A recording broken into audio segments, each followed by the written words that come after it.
शेतकरी मित्र हो नमस्कार. मित्र हो, पिकांचं उत्पादन हे मुख्यतः जमिनीच्या पोतावर जास्त प्रमाणात अवलंबून असतं. जमिनीतली माती जितकी सुपीक संपन्न तितकं उत्पादन वाढतं. पिकं जमिनीतला अन्नांश आपल्या वाढीसाठी शोषून घेतात. जितके अन्नांश शोषतात तेवढे अन्नांश त्या मातीतनं कमी होतात.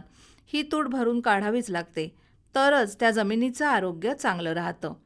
हे आरोग्य चांगलं राहण्यासाठी पाण्यासाठी ठिबक सिंचनाचा वापर, योजनाबद्ध पिकांची निवड आणि चक्रीय फेरबदल आणि अन्नांशचा पुरवठा केला तर मातीची गुणवत्ता नक्कीच सुधारते.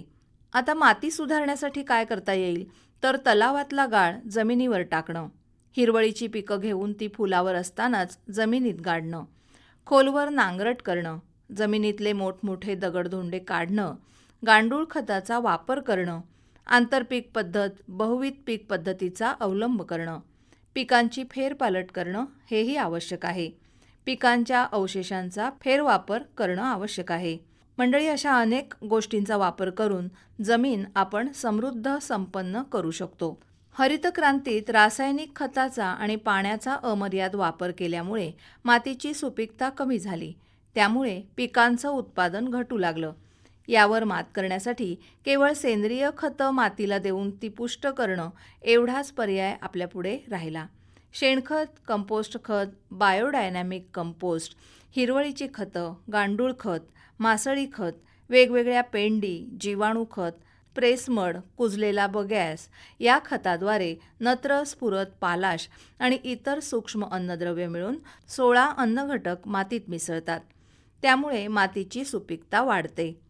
शेतातला काडी कचरा, पालापाचोळा, निकृष्ट गवत, शेतातलं तण, जनावरांची उष्टावळ, घरातला बाहेरचा सेंद्रिय कचरा, अन्न प्रक्रियेतील टाकाऊ कचरा या सर्वाचं उत्तम प्रतीचं कंपोस्ट खत तयार करून जमिनीत घालावं.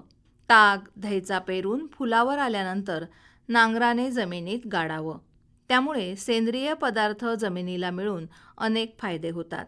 त्यामुळे प्रत्येक क्षेत्रात 2 वर्षातनं एक वेळ तरी हिरवळीची पिकं पेरून जमिनीत गाडावीत.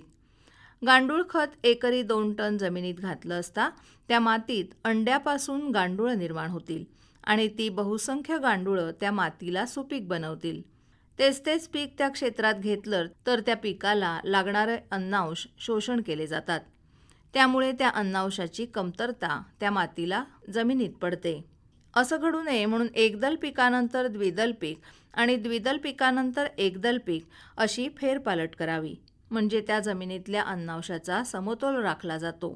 याशिवाय माती समृद्ध होण्यासाठी नदीकाठची पोयट्याची माती, तलावामधला गाळ, तळ्यातली तळाची माती जमिनीवर टाकावी. खोलवर नांगरट करावी. जमिनीतले दगडगोटे काढून त्याचा तालीसाठी वापर करावा. जमिनीत जास्तीत जास्त पालापाचोळा, त्याच पिकांचे अवशेष, खुरपणीनंतरचं गवत, झाडपाला हे सगळं जमिनीत घालावं. ते जाळू नये. तेव्हा मंडळी, जमिनीची सुपीकता वाढवण्यासाठी जमिनीचं संगोपन सेंद्रिय कर्बानेच करायला हवं. या पद्धतीचा जर आपण अवलंब केला तर आपली माती नक्कीच सुपीक बनेल. बरं तर मंडळी, पुन्हा भेटूया उद्याच्या कृषीवाणीत. नमस्कार.